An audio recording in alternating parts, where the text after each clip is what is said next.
Mike here, head trader at True Trading Group. It's June 26th. I've got 2 lessons for you today, one mental, one technical. I haven't made a video the last 2 days, guys. I was traveling, went up to Toronto to see a couple of friends. So I was back and forth on planes, so I wasn't able to make a video the last couple of days. So I do apologize for that. But today we've got a good video, solid trades, and 2 lessons. I'm going to start things off here with the mental lesson, and it's about patience. And patience truly is a virtue when you're trading. Okay, I teach all of our TGD members all the time. I teach them to be snipers, not machine gunners. Pick your spots and pick your spots wisely. Okay, you guys have to learn to be selective with the stocks that you go after. Too many times I see traders get beat up on slow days. And today started off very slow. I did not love anything pre-market. The leading gappers nothing was very, very quiet in the leading gappers. Volume was light across the board. There wasn't much going on. There wasn't much to love. So pre-market, we talked about, guys, I'm in first gear. Okay, I'm going to be patient. I don't love anything pre-market. I'm going to let my scanners do some work, and I'm going to wait for opportunity to present itself. I did not make my first trade today until 11:14 a.m. Eastern time. That is a long time from that opening bell to sit back and sit on my hands. But sit on your hands is something that you need to learn to do, because not every day is going to be fireworks. And you can't allow yourself to give back all of your profits on a day that is slow. Very, very frustrating, but traders do it all the time. And it's not because you're getting beat up on the slow days, not because you have a lack of understanding or technical analysis and you don't know what to look for, you don't know what you're doing. It's not why you're getting beat up. You're getting beat up because of lack of mental discipline. And you're allowing yourself to get sucked into poor quality setups simply because you're bored. Okay, believe me, guys, I'm a trader. Okay, just like you. I want to trade all the time, but sometimes the juice isn't worth the squeeze, and you've got to be selective. Okay, don't be a cheap date. Let these stocks earn your money. Let them earn it. Let them prove to you that they deserve for you to pull the trigger on them. Okay, don't just allow any old B or C quality setup to suck you into the trade just because you're bored. It's not like when you go through your stock selection and you try to pick your entries and you pick the opportunities you're going to attack, you got to make sure it's an A+ setup that you really, really like. Okay, you can't find a reason why you should not pull the trigger, because you don't want to go and just buy something because everything looks like crap, but this one looks the least like crap. This is an example where you want to buy the best of the worst. Okay, if everything looks like crap, leave it in the garbage. Leave it in the toilet. Okay, just because something doesn't look as bad as the rest, that's not a reason to go and buy it. And that's what happens on slow days with a lot of traders. Guys, it's a long day. Just because you don't like anything at the bell doesn't mean there's going to be no opportunity on the day. Just sit back and wait. Have the mental discipline to sit on your hands when there's nothing going on and wait for a setup that you like. Wait for that A quality setup. If it means you got to be bored for a couple hours, be bored. I'd much rather be bored than lose money. Okay, and that was what we talked about pre-market.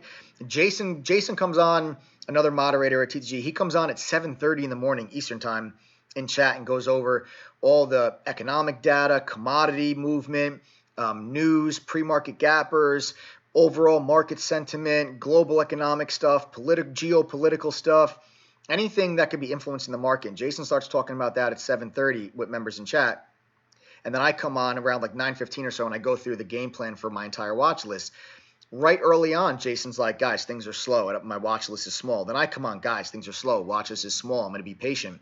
So I'm really glad to see so many members were able to stay patient and stay disciplined. But, this prompted, this action today prompted this video because I waited until 11:14 to pull the trigger. And when I pulled the trigger, it was damn worth it because I was able to rip out a 23% gain on XSPA. So my patience paid off. And that's why I said early in the video, patience truly is a virtue. And it's something that you guys have to overcome as you develop and grow as a trader, because having that discipline, having that patience is crucial. Okay.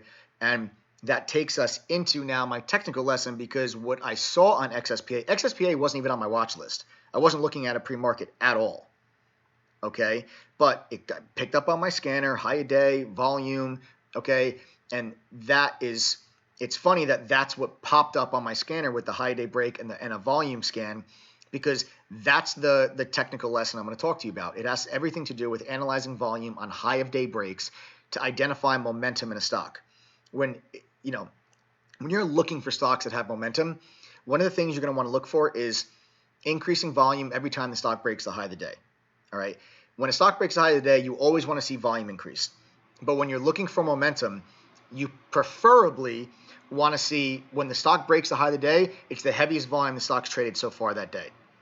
And then preferably the next time it breaks the high of the day, let's say it breaks high of the day, heaviest volume of the day, pulls in, consolidates for a half hour, 45 minutes, then it breaks the high of the day again. That time you want to see the volume be heavier even than the previous high of day break. So every time the stock breaks the high of the day, you would prefer to see the volume increase every single time in comparison to the previous high day break. That's how you know a stock has momentum. That's what I saw in XSPA. That's what made me pull the trigger, and I was able to capitalize on the trade. I actually traded XSPA twice today, but the first trade was the bulk of my gains today, and that's what prompts the lesson about the volume and the breakthrough high day. So let's get to the chart on XSPA. So first, you guys can see here, we've got a high of the day. There's your high of the day. Very quiet early on. We break the highs, and here, there's your high of the day. We pull in and consolidate for a few minutes and then break the high. Okay, right there, we break the high. This XSPA starts to pop up on the scanner, and you can see when we broke the high of the day right here at like 10:50 a.m. At the time, doesn't look like much now, but at the time, that was the heaviest volume the stock had traded so far that day. That was the heaviest volume. You can look to the left. You see this? Nothing. Hardly any volume. That was the heaviest volume at the time. Great. That's a breakthrough the high of the day. Heaviest volume so far that day. That's what you want to see. Check. So on that break, it puts in a new high. Okay, there's your new high of the day. And we pull in, consolidate, and then bang, we break the high of the day again. And now look this time. This time we broke through the high of the day. Volume was heavier than it was the previous high of the day break. That's exactly what you want to see to tell you that the stock has momentum. And that was enough to tell me this stock had momentum, and it was enough to get me to pull the trigger right there long on this quick tail to retest. See, we broke through the high, pulled back in to retest it. We held and then continued higher. And that was enough to get me to pull the trigger long at $3.09. So I'll take you guys to my trade announcements. Here you guys can see at 11:14 a.m., my first trade of the day, long, XSPA at 309, risking down to the 275 area. Why 275? Because the trade line and VWAP were sitting right there. Okay, this is a volatile stock. I was going to give it some wiggle room. Okay, and that's kind of where we had this breakout candle started from. So I said I'll give it back down to this trade line and VWAP, because as you look left, the trade line and VWAP were showing me earlier that they are significant in the price action of the stock. You can see here, support, breakout, pull in, support, breakout. So I'm saying, okay, so there's going to be my stop loss. I know the stock's got momentum because high day break volume is the heaviest of the day, and it's heavier than the volume that came in on the previous high day break. So now I'm saying, okay, this stock's got momentum. I'm going after it. I pull the trigger at 309, and then we start to push up towards new highs. Very quickly, I dropped 25% of the position. Doesn't look like much right up here, but I dropped 25% of the position right up here. Take you back to my trade announcements at 335. So I'm long at 309, 25% of the position I dropped at 335. And then you can see I sold the bulk of the position, half the position, so 50% I sold at 343. Okay, so that's right. That was at the time, that was right here. Okay, now why did I do that? Why did I sell 75% of my position right there? Don't forget, it's a slow day. I'm in first, second gear. I'm not looking for home runs. I'm looking for singles. Okay, I played baseball my entire life. Never once did my coach ever tell me at any level, Mike, go up there, hit a home run. It's always, Mike, go up there, make solid contact. If you go up to the plate as a baseball player, as a hitter, trying to hit a home run, chances are you're going to strike out a lot more because you're swinging for the fences. Same thing applies to trading. But in baseball, if you just focus on making solid contact, the home runs will come. Same thing applies to trading. Don't go into a trade looking for a home run. The home runs will come when you nail a good trade. Go in looking for good risk reward, execute a good trade, and the home runs will come. It's a slow day. I'm already not looking for an all-day runner. I'm not looking for a tremendous follow-through because I wasn't seeing it anywhere else. At this time, XSPA was really the only stock that was making consecutive new highs and had volume that was increasing. So I'm not looking for an all-day runner at this point. I'm still going to be conservative. I'm looking for singles, and that's why when we started to run into some trouble up here around 350, we just couldn't break. You see, we tailed. It was just like the stock was just having trouble. So I was, you know what? I'm going to take my profits here. It's a slow day. I'm not going to get greedy. And I sold out a 75% of the position right here for a decent little gain. But then we pull in and we held support one more time at that same level. Okay, so here's the previous high. There, I'll circle it for you. There's the previous high of the day. Broke through it. Heaviest volume on the day. Pulled in support. And look what else came into play. VWAP and the trade line. Again, we talked about VWAP and the trade line being support earlier in the morning. And now here you are again, okay, showing us support again. And then we explode. We get this big breakout move. And I dropped the last piece of my position right here at $3.80. Back to my trade announcements here. You guys can see it, 11:36 a.m. Final take profit, XSPA at $3.80. That's a 23% gain. Okay? And there it is. That's the trade. And this is what being selective looks like. This is what being patient looks like. And I'm really, this is the stuff. Like I said in a previous video, it's like when I display good mental discipline or I do something mentally that really helps my trading, that's when I get excited. And I was really happy that I was able to wait until 11:14, let my scanners do some work, not get sucked into a poor quality setup, and then use this volume high-a-day analysis to determine XSPA had momentum. This is the stock that deserves my money. I'm pulling the trigger, and it paid off well. Okay, and that's the technical lesson on XSPA. Okay, that was my first trade in XSPA. I'll go over with you guys. I traded it one more time. Wasn't a big win the second time, but I added a little bit to my gains. I'll go over that with you. So here we pull. Let's zoom this out. So here you guys can see we went all the way up here to this 425 area. Okay, we put in a new high. So there's your high of the day. And then right here we had this huge engulfing candle, huge volume where the stock actually halts at a new high of the day. Pulls it back in.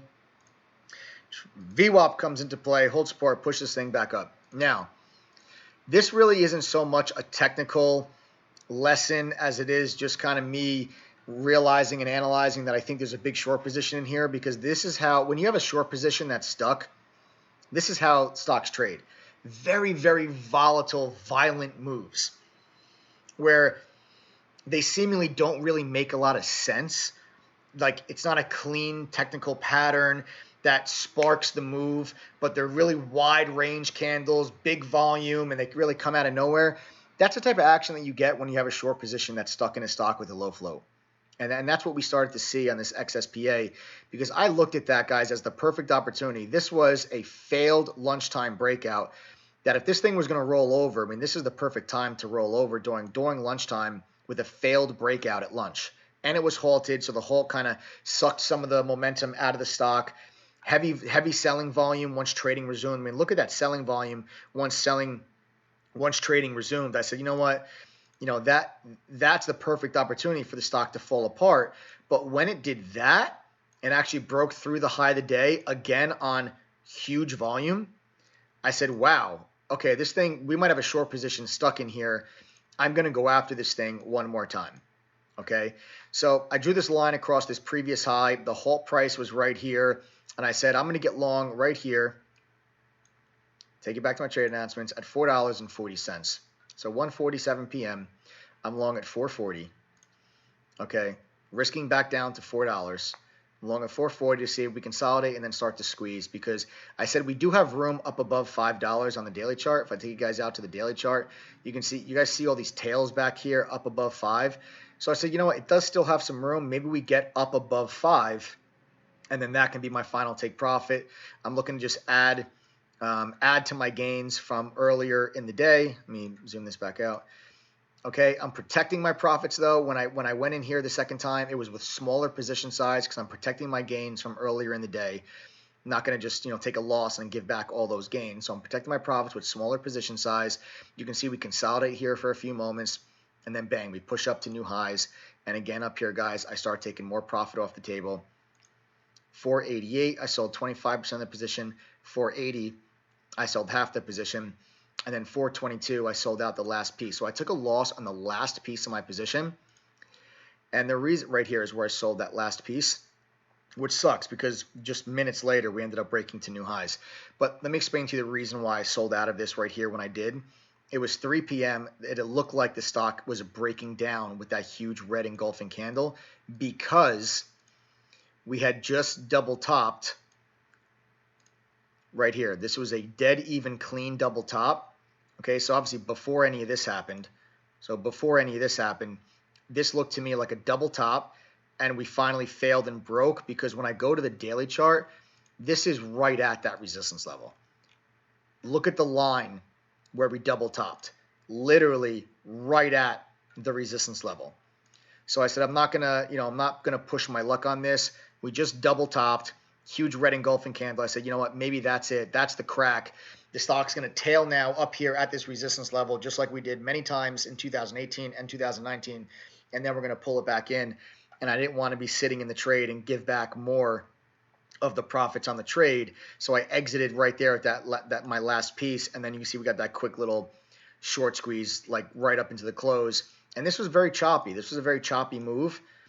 Okay, I mean, that's sometimes how the stock trades when you have a short position stuck in there. It was very, very choppy. Did not make for an easy trade or an easy hold in the afternoon, but I was still able to add to my gains from earlier in the morning, and I was 2 for 2 XSPA, and really it's all about having patience in the morning and being in the game when the opportunity presented itself, because I very easily could have traded crap setups in the morning, been down thousands of dollars, and then when the XSPA trade presented itself, maybe I don't pull the trigger if I'm really deep in the red coming into that trade, and then I miss this opportunity, and then the day could have gone very, very differently. And really, guys, stock selection will make or break your entire day. Okay, so you have to have the mental discipline to be patient when there's nothing going on. Let your scanners do some work, and be picky, be stubborn. Make these stocks pull you in, like drag you by tooth and nail to get you into the stock. Don't just haphazardly just go around and start just throwing your money at anything and seeing what sticks. Okay, wait for high quality setups. Don't get sucked into the poor quality setups. Don't get beat up on slow days. Patience truly is a virtue, guys. And then don't forget the volume on the high day breaks to help identify momentum in a stock. All right, good stuff today, gang. I'll see you guys tomorrow. Take care.